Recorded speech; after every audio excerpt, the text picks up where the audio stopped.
tayo makisalo sa lamesa ng Diyos.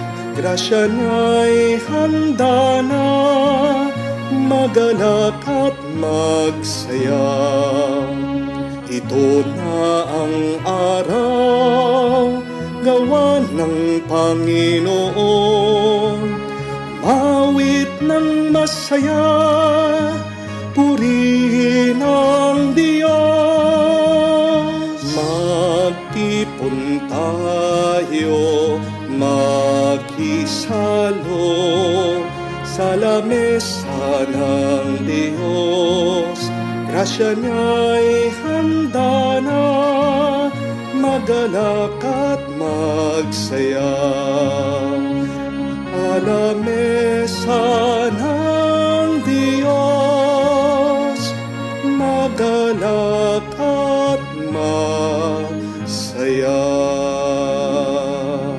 Sa ngalan ng Ama, ng Anak, at ng Espiritu Santo. Amen. Sumainyo ang Panginoon. At sumayo rin. Mga kapatid, sa araw na ito, ating ginugunita, pinagdiriwang, ang banal na kapistahan ni San Cornelio at San Cipriano.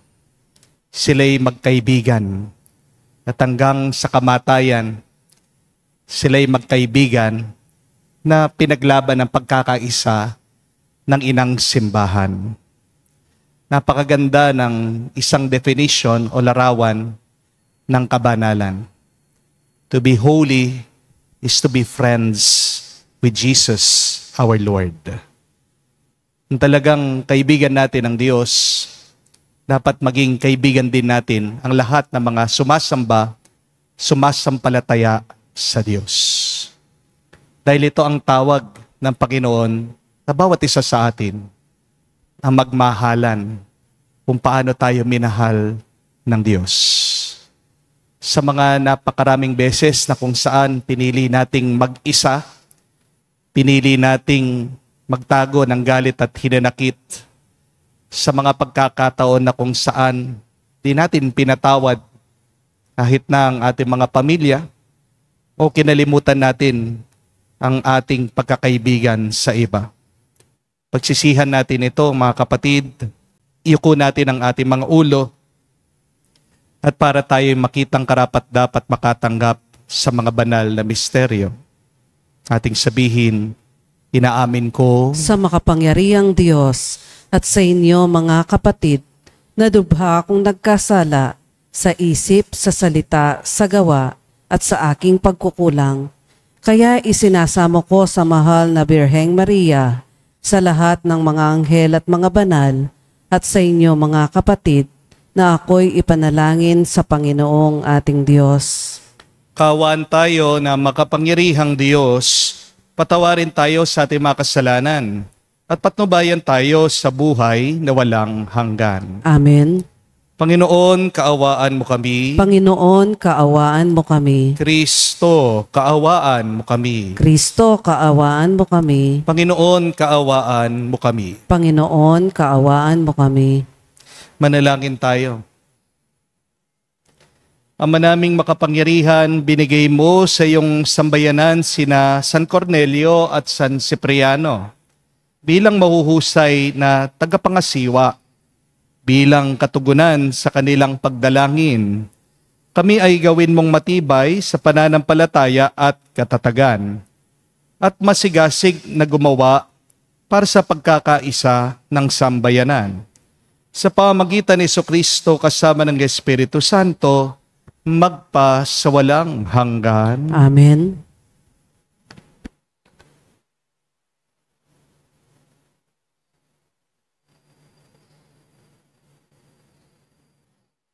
Pagbasa mula sa unang sulat ni Apostol San Pablo kay Timoteo.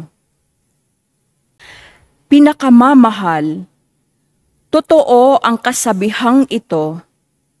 Ang nagnanais na maging tagapangasiwa sa simbahan ay naghahangad ng mabuting gawain. Kaya, kailangang wala siyang kapintasan. isa lamang ang asawa. Marunong magpigil sa sarili. Maingat, kagalang-galang, bukas ang tahanan, at mabuting tagapagturo. Kailangan ding siya'y hindi mahilig sa alak, hindi mapusok, kundi mahinahon at maibigin sa kapayapaan. Hindi gahaman sa salapi.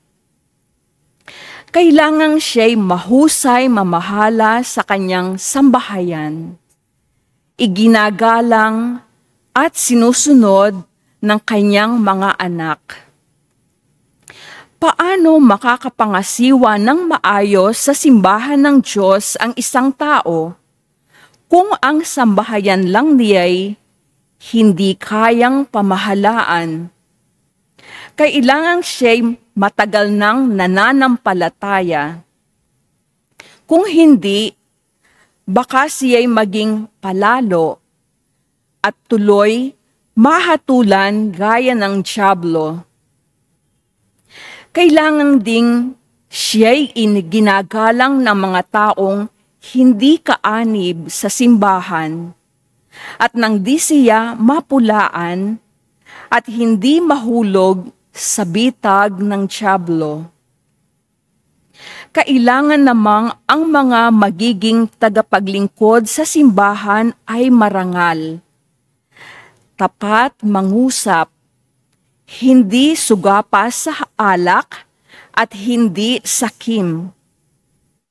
Kailangan sila'y tapat sa pananampalataya na ating ipinahayag at walang dapat ikahiya.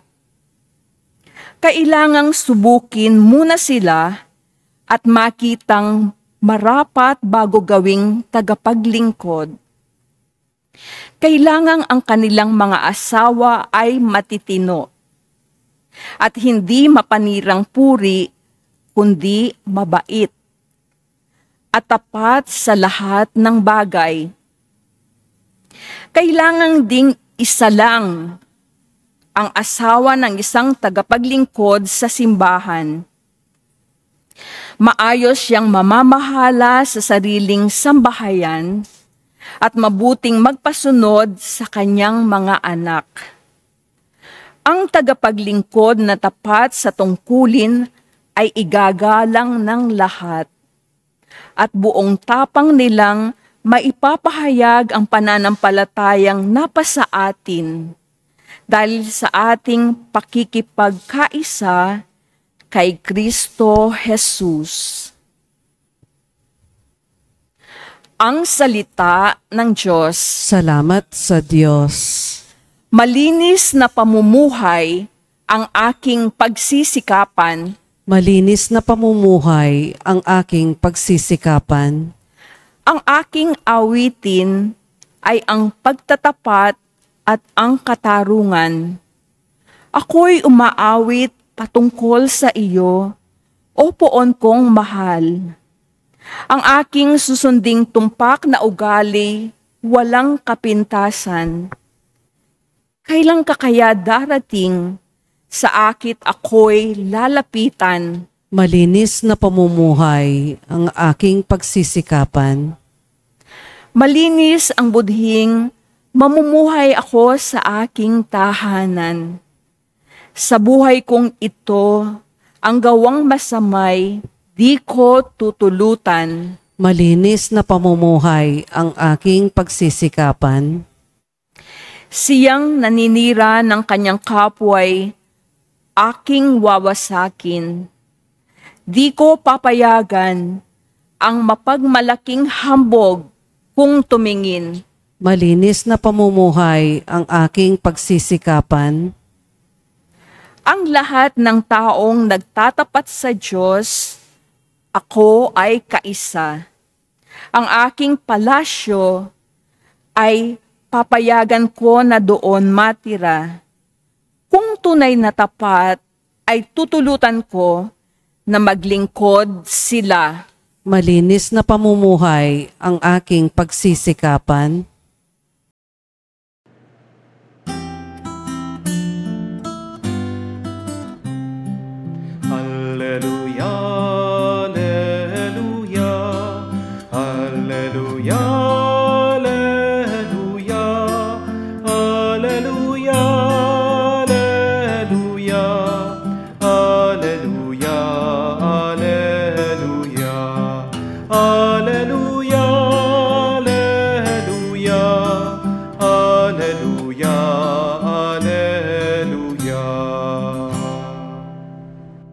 Narito at dumating na isang dakilang propeta, sugo ng Diyos sa bayan niya. Aleluya, aleluya. Sumainyo ang Panginoon. At sumayo rin. Ang mabuting balita ng Panginoon ayon kay San Lucas. Papuri sa iyo, Panginoon. Nung panong yun, pumunta si Jesus sa isang bayang tinatawag na Nain. Sumama sa kanya ang kanyang mga alagad at ang napakaraming tao. Nang malapit na siya sa pintuan ng bayan, nasalubong niya ang libing ng kaisa-isang anak na lalaki ng isang babaeng balo. Marami ang nakikipaglibing. Nahabag ang Panginoon nang makita ang ina ng namatay at sinabi sa kanya, "Huwag kang tumangis." Lumapit siya at hinipo ang kinalalagyan ng patay at tumigil naman ang mga may dala nito. Sinabi niya, "Binata, bumangon ka." Naupo ito at nagsalita. At siya'y binigay ni Jesus sa kanyang ina. Sinidlan ng takot ang lahat at sila'y nagpuri sa Diyos. Sabi nila, dumating sa atin ang isang dakilang propeta. Nilingap ng Diyos ang kanyang bayan at kumalat sa buong Judea at sa palibot na lupain ang balitang ito tungkol sa kanya. Mga kapatid, ang mabuting balita ng ating Panginoon. Pinupuri ka namin, Panginoong Esokristo. Magandang araw po muli sa inyong lahat. Meron pong isang kwento sa simbahan po ng Quiapo. May isang batang maliit, isang pulubi na nagdarasal, nananalangin sa Diyos. Sabi po ng bata, "Panginoon, bigyan niyo naman po ako ng pera, kahit 10 piso lang. Gutom na po ako." Meron pong isang politiko ang napadaan at narinig po niya yung panalangin ng bata. Naawa daw siya at bilib din daw po yung politiko dun sa pananampalataya ng bata sa Diyos. Kaya anong ginawa ng politiko? Dumukot po siya sa kanyang bulsa. 5 piso po ang kanyang nakuha. Inabot po dun sa bata sa pulubi. Sabi, "Bata, narinig na ng Diyos ang panalangin mo. Eto, tanggapin mo ang perang ito. Sige, bili ka na, kain ka na." Kinuha daw po ng bata yung pera, tinignan, 5 piso. At yumuko po daw siya, nanalangin muli sa Diyos, sabi, "Panginoon, salamat po. Pero sana po sa susunod, wag nyo nang papadaan sa politiko. Nakurakot po eh. 10 piso po yung hinihingi ko, binigay sa akin, 5 piso. Mga kapatid, sino bang tinatawag nyo kapag hirap na hirap kayo? Sino bang tumutulong sa inyo kahit na hindi kayo magsalita? Sino ba ang nakakaunawa sa inyo, lalong-lalo na pag meron kayong mahirap na pinagdadaanan sa inyong buhay? Minsan, kahit na ang tugon ng Diyos ay pinapadaan niya sa mga tao, hindi naman perpekto ang mga taong yan. Minsan may dagdag, madalas may bawas yung tulong nila sa atin. Amen? Pero tandaan niyo po ito mga kapatid, Diyos pa rin ang kumikilos sa ating buhay. Sa Ebanghelyo po ngayon, narinig natin ang isang ina, isang biyuda, ang nawalan ng kaisa-isahang anak. It is the worst kind of experience that a parent can undergo through their life. Hindi po normal na ang magulang siyang maglilibing ng kanyang anak. Di po ba? Ang normal na takbo ng ating buhay ay ang mga anak silang maglilibing sa mga magulang. Kaya nga, hindi ko po makalimutan yung isang karanasan ko. Yung isang anak ng magulang, siya po'y na-aksidente sa pagmamotor. Pagdating ko po sa bahay, nandun yung mga magulang, nakatunganga lang, nakabukas ang mata, hindi nagsasalita, shock, trauma. Napakasakit na karanasan na ang magulang ang maglilibing sa kanyang anak na magmula nung pagkabata, iningatan niya, pero nang mangyayari, siya'y mawawala lang. Kaya nga po, para sa ina, sa kwento, dito sa Ebanghelyo, parang tapos na ang lahat. Parang gumuho yung kanyang buhay. Pero ang mabuting balita, dumating si Jesus. At dahil sa awa ng Panginoon, binalik niya ang buhay nitong anak ng ina. Two things I want you to remember, my dear friends. Whenever you feel you are at the lowest point in your life, first, remember, God sees your pain. I will repeat that. God sees your pain. Mga kapatid, isa sa pinakamagandang linya sa Ebanghelyong ating narinig ngayong araw ay ito. When the Lord saw her, the grieving mother, His heart went out for her. He was moved with pity from this grieving mother. Hindi lang po nakita ni Jesus yung kabaong. Hindi lang niya nakita yung patay na anak. Nakita niya ang isang malungkot na ina. Isang babae na walang asawa, ngayon nawalan pa ng kaisa-isang anak. Nakita po ni Jesus yung sakit ng ina na hindi nakikita ng ibang tao. At hindi lang mata ng Panginoon ang nakakita. Ang puso ng Diyos ay nakadama. That's the God that we worship. We have a God who doesn't just notice your situation, but we have a God that feels your sorrow.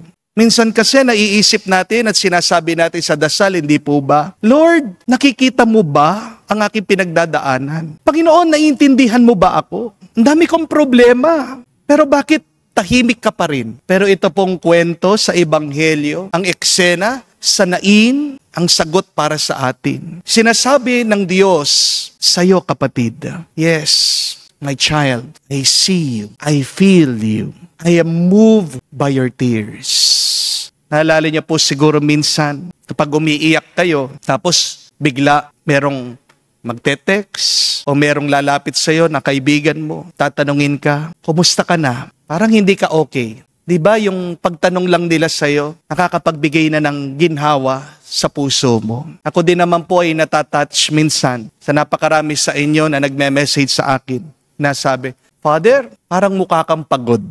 Take care of yourself. I appreciate that deeply.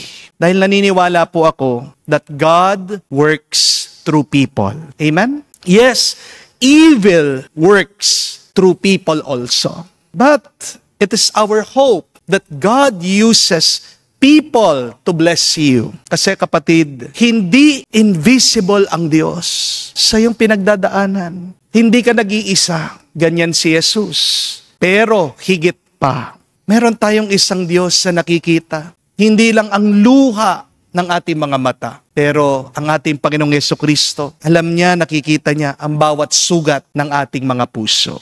Mga kapatid, this is the first good news. Remember this, when you are at the lowest of your life, God sees your pain. When you feel betrayed by people that you have trusted, when you're praying for healing and the sickness lingers, when you smile at people in public but you cry privately, when you put on a brave face, pero sa loob, basag na wasak ka. God sees all that. And more than that, God's heart goes out to you. Tandaan mo kapatid, hindi lang nakakakita ang Diyos, kundi mahal ka ng Diyos. At kung mahal ka ng Diyos, anong ibig sabihin? Hindi ka niya papabayaan. At hindi niya papabayaan ang katapusan ng kwento ng buhay mo. May sakit at kabiguan. May hahawak sa iyo kapatid. May tatayo sa iyong tabi, magsasabi sa iyo, do not weep, I am here. Ang kapatid, tandaan niyo, bago ang milagro, nauna na ang malasakit ng Diyos. Kaya nga po mga kapatid, kung may dinadala kang bigat sa iyong puso na hindi nakikita ng ibang tao, alalahanin mo ito. God sees your pain, God feels your sorrow, and God will meet where you are. But secondly, remember this, when you are at the lowest point of your life, that God can also turn your mourning into dancing. Sa Ebanghelyo po, nakita natin ang isang libing, naging celebration. Isang inang nagdadalamhati, biglang nagalak. Isang komunidad na umiiyak, biglang nagpuri sa Diyos. And that is the power of Jesus. He can turn your mourning into dancing. He can transform your sorrow into joy. Lahat naman po tayo may pagluluksa sa ating buhay. Tayong lahat ay nagluluksa, hindi dahil tayo namatayan. Nagluluksa tayo kasi may nawala sa ating buhay. Maaring ang iba nawala ng pangarap na matagal na nilang pinaghihirapan. Maaring ang iba nawala ng taong minamahal, pinagpalit sila sa iba. Maaring ang iba nawala ng kanilang pinaplano, matagal na nilang hinihintay, hindi dumating. Maaring ang iba nawawalan ng lakas ang pangangatawan dahil sa sakit. Sa mga sandali pong ito, mga kapatid, di ba parang nasa funeral procession ka? Umaandar ang buhay mo, wala kang choice, tuloy-tuloy lang, papunta hanggang dulo. Minsan, tinatanggap na lang natin. Sinasabi natin, wala na, tapos na. Pero mga kapatid, ganun din ang naisip nitong nanay sa Nain. Tapos na ang lahat.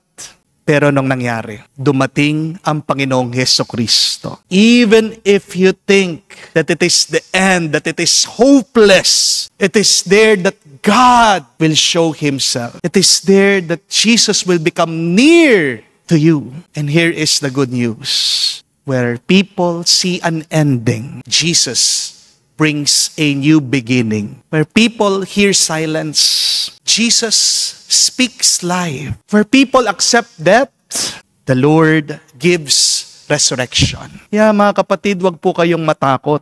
Ngayon, sa iyong panahon ng pag-iyak, may mabuting balita ang Panginoon sa iyo. At mababasa po natin yan.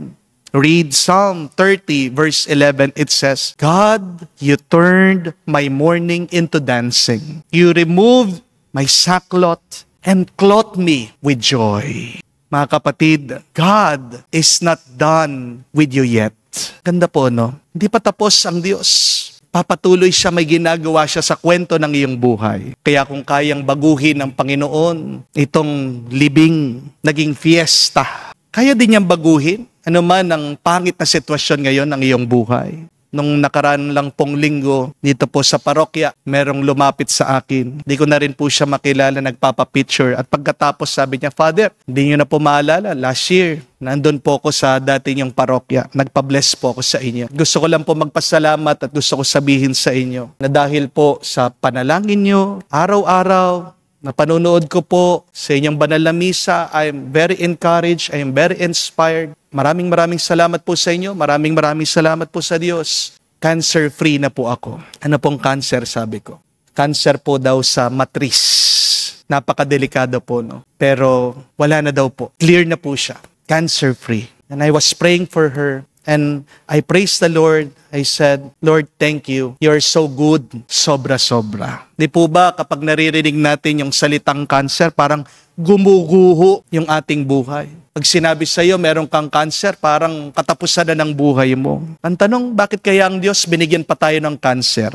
Pinagmumunihan ko po ito. Binigyan tayo ng isang malubhang sakit ng Diyos. Hindi para parusahan tayo, pero para patunayan sa atin ito, na kahit na ang napaka-imposibleng sakit, kaya niyang gamutin. Ang good news po, Jesus can interrupt what feels irreversible. Jesus can speak life to what is dead.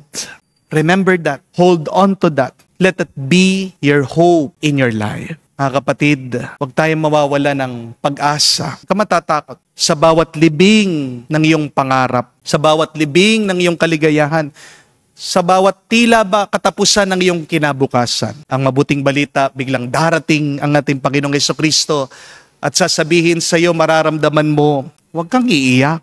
Nandito ako. And I say to you, arise. Tumayo ka, tumindig ka, magpatuloy ka. Today, my dear friends, you may be walking with tears, but tomorrow, with Jesus, you could be dancing with joy. Because God is the only one who can take a funeral song and transform it into your love song.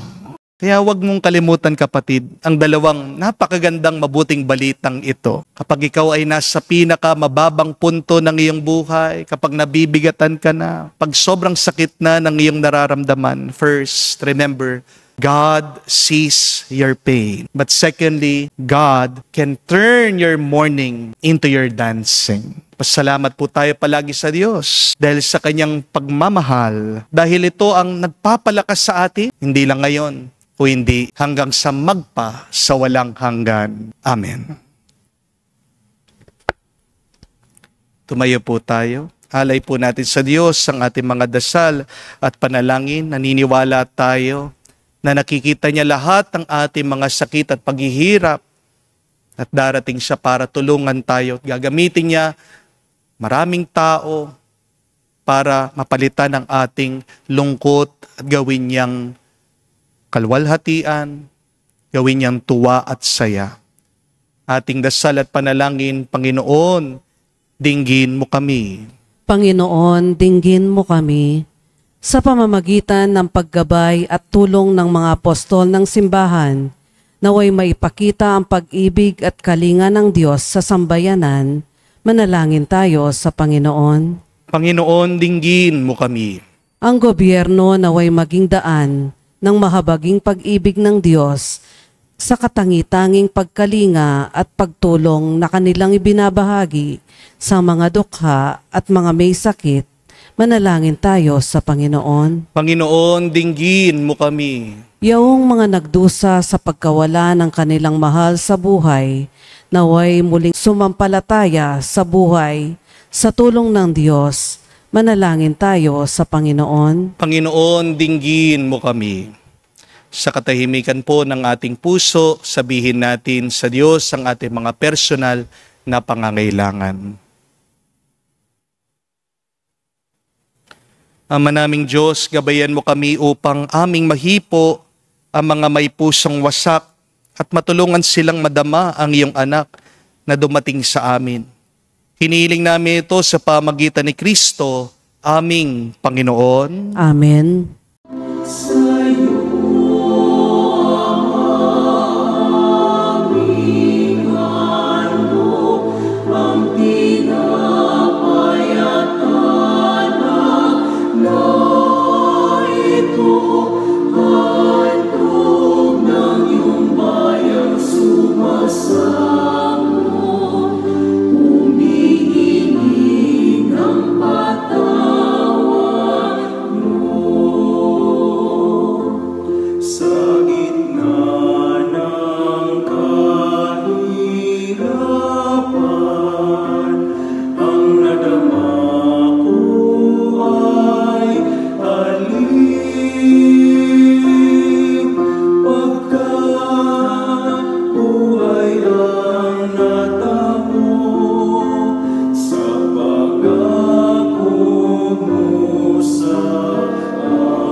Manalangin kayo mga kapatid, para ang ating mga paghahain ay kalugdan ng Diyos amang makapangyarihan. Tanggapin nawa ng Panginoon itong paghahay sa iyong mga kamay, sa kapurihan niya at karangalan, sa ating kapakinabangan at sa buong sambayanan niyang banal. Ama naming lumikha, tanggapin mo mga alay ng iyong sambayanan. Ngayong ginugunita ang tinitiis ng iyong mga martir. Ang banal na paghahaing nagdulot ng kagitingan upang matiis ni San Cornelio at San Cipriano ang mga paghihirap ng kalaban ay magbigay din nawa sa amin ng katatagan sa mga kahirapan sa pamagitan ni Jesucristo kasama ng Espiritu Santo magpa sa walang hanggan. Amen. Sumainyo ang Panginoon. At sumayo rin. Itaas sa Diyos sa inyong mga puso at diwa. Itinaas na namin sa Panginoon. Pasalamatan natin ang Panginoong ating Diyos. Marapat na siya ay pasalamatan. Ama naming makapangyarihan, tunay nga marapat na ikaw ang aming pasalamatan. Sa pagpaparangal sa iyong kabutihay, lagi mong pinapaalingaw-ngaw sa iyong sambayanan sa pagkakaroon ng mga kaanib na maasahan at tapat tulad mo sa pananagutan, upang magbunga ang punyagi ng iyong anak, na sa iyong pag-ibig kami makatulad. Ang mga banal na tao'y tumutulong sa lahat sa pagbibigay halimbawa, pananalangin wagas. Kaya kaisa na maanghel nagsisiawit ng papuri sa iyo. Nang walang humpay sa kalangitan kami nagbubunyi sa iyong kadakilaan.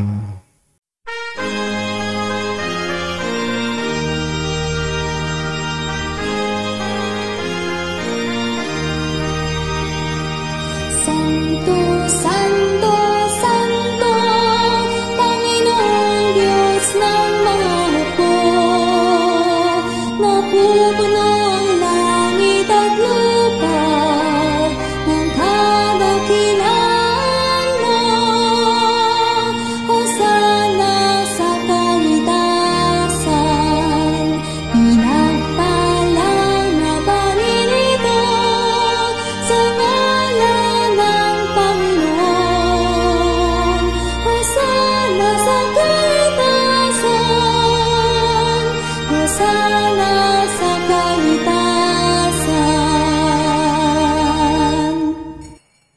Ama naming banal, ikaw ang bukal ng tanang kabanalan.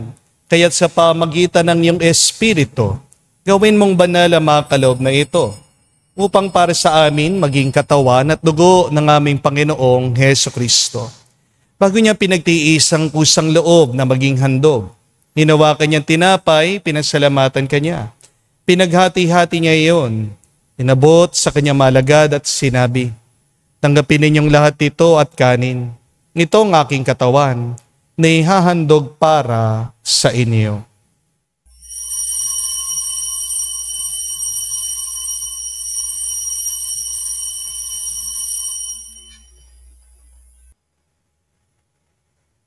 Gayon din naman na matapos ang hapunan, hinawakan niyang kalis. Muli kanyang pinasalamatan. Nabot niya ang kalis sa kanyang malagad at sinabi, "Tanggapin ninyong lahat ito at inumin. Ito ang kalis ng aking dugo, ng bago at walang hanggan tipan. Ang aking dugo na ibubuhos para sa inyo at para sa lahat, sa pagpapatawad ng mga kasalanan. Gawin ninyo ito sa pag-alaala sa akin."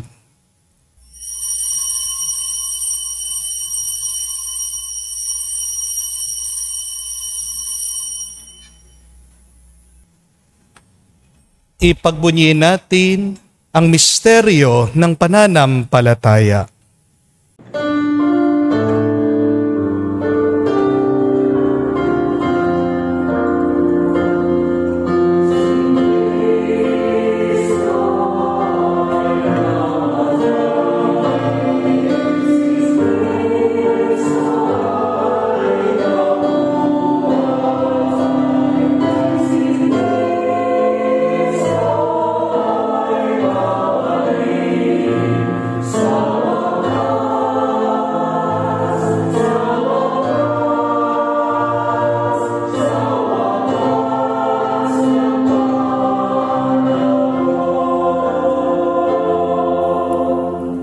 Ang mga ginagawa namin ngayon, ang pag-alaala sa pagkamatay, muling pagkabuhay ng iyong anak. Kaya tiniyalay namin sa iyong tinapay nagbibigay buhay at ang kalis na nagkakalob ng kaligtasan. Kami nagpapasalamat dahil kami iyong minarapat na tumayo sa harap mo para maglingkod sa iyo. Sinasamo namin kami magsalo-salo sa katawan at dugo ni Kristo ay mabuklod sa pagkakaisa sa pamagitan ng Espiritu Santo. Amalingapin mong iyong simbahan, laganap sa buong daigdig. Puspusin mo kami sa pag-ibig. Kaisa ni Leon, ang aming Santo Papa, si Florentino, aming Arsobispo at ng Tanang Kaparian. Alalahanin mo rin ang aming mga kapatid na nahimlay. May pag-asang sila'y muling mabubuhay. Gayon din naman lahat ng mga pumanaw. Kawan mo't sila't patuloyin sa iyong kaliwanagan. Kawan mo't pagindapatin kaming lahat makasalo sa iyong buhay na walang wakas. Kaisa na mahal na Birhen Maria, Ina ng Diyos. Kaisa ni San Jose, ang kanyang malwalhating esposo. Kaisa na mga apostol, lahat na mga banal, si San Cornelio at San Cipriano na namuhay dito sa daigdig na kalugod-lugod sa iyo. may pagdiwang nawa namin ang pagpupuri sa ikararangal mo sa pamagitan ng iyong anak, aming Panginoong Hesukristo. Sa pamamagitan ni Kristo, kasama niya at sa Kanya, ang lahat ng parangal at papuri ay sa iyo, Diyos Ama, makapangyarihan, kasama ng Espiritu Santo, magpasawalang hanggan. Amen, amen, amen. Sa nakagaling na utos sa turo ni Jesus sa Panginoon natin at Diyos, ipahayag natin ang lakas loob.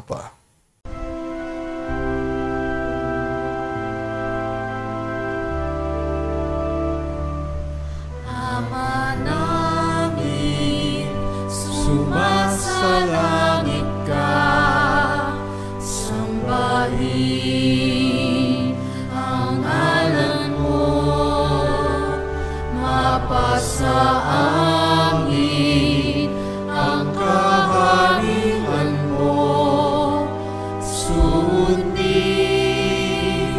ang loob mo dito sa lupa, para nang sa langit.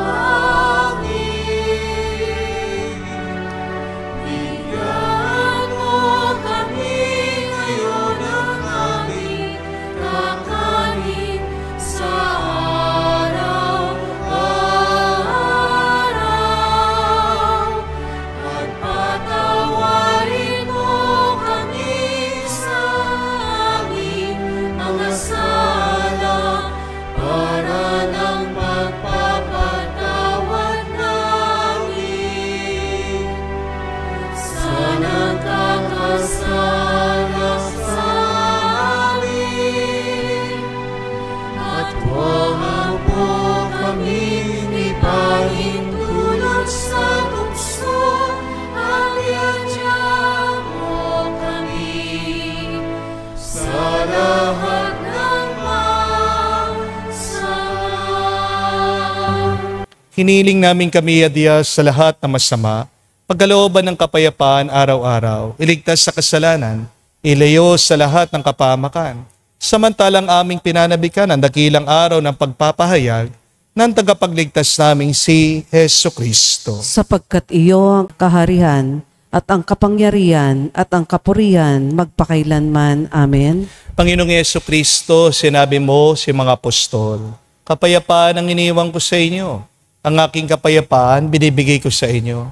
Tungayan mo ang aming pananampalataya at huwag ang aming pagkakasala. Pagkalooban mo kami ng kapayapaan at pagkakaisa ayon sa iyong kalooban. Kasama ng Espiritu Santo, magpa sa walang hanggan. Amen. Kapayapaan ng Panginoon ay laging sumainyo. At sumayo rin. Magbigayan po tayo ng kapayapaan sa bawat isa. Peace with you po. Kapayapaan po sa inyong lahat.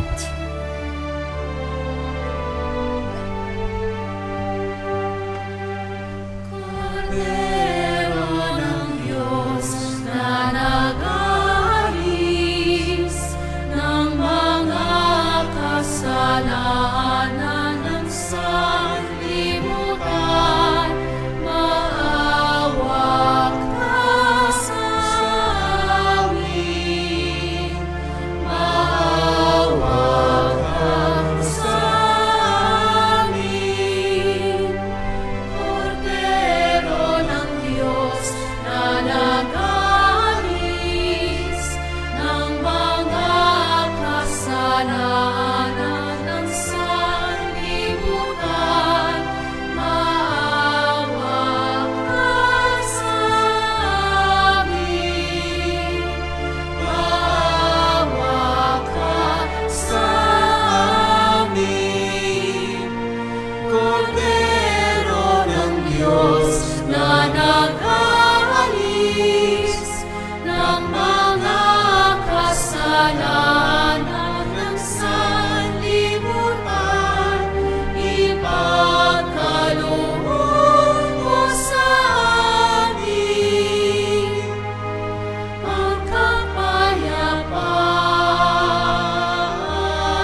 Mga kapatid, naririto ang ating Panginoong Jesucristo, ang Kordero ng Diyos. Siya nag-alis sa mga kasalanan ng sanlibutan. Mapalad tayong lumalapit sa piging ng Kordero. Panginoon, hindi ako karapat-dapat na magpatuloy sa iyo, ngunit sa isang salita mo lamang ay gagaling na ako.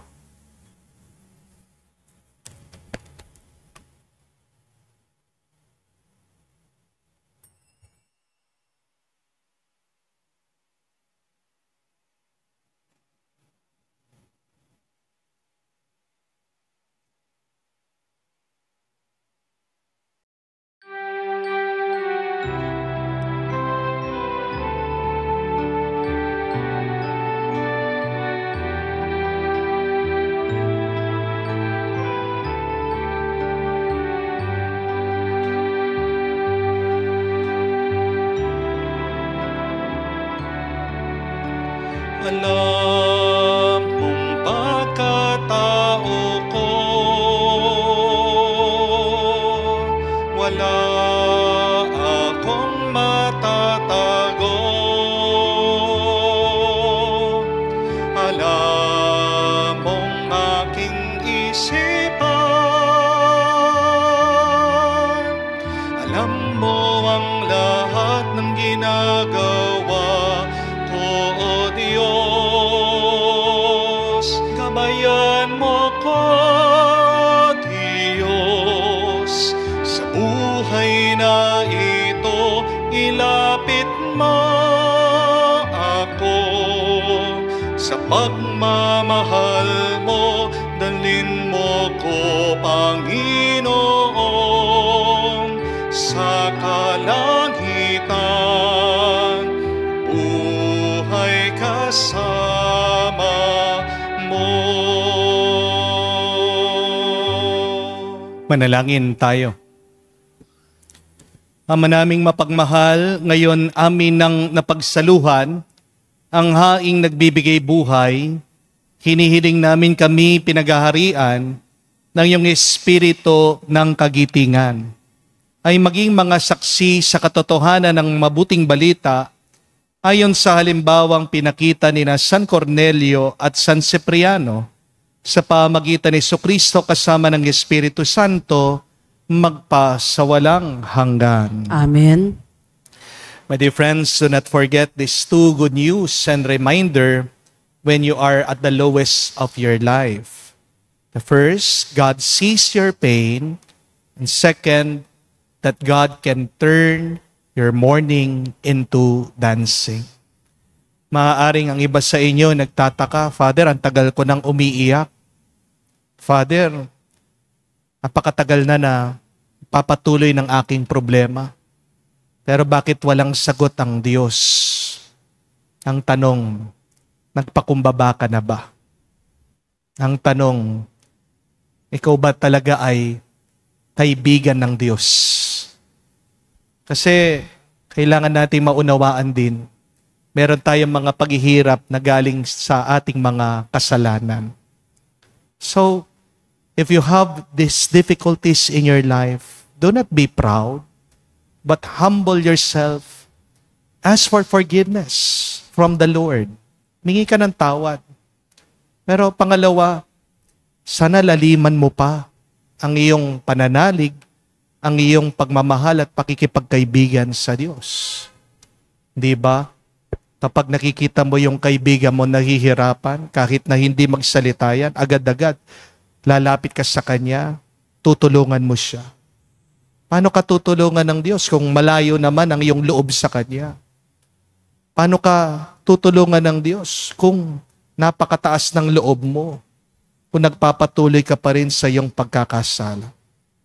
Please, humble yourself before the Lord and try your best to form a deep loving friendship with God. Doon, agad-agad, ang Diyos maawa sa iyo, tutulungan at tutulungan ka, at papalitan niya ng tuwa ang iyong lungkot. Sumainyo ang Panginoon. At sumayo rin. At kayo basbasan ng Diyos, makapangyarihan sa lahat, sa ngalan ng Ama, ng Anak, ng Espiritu Santo. Amen. Ang ating misa'y natapos na, humayo kayo sa kapayapaan ni Kristo. Salamat sa Diyos.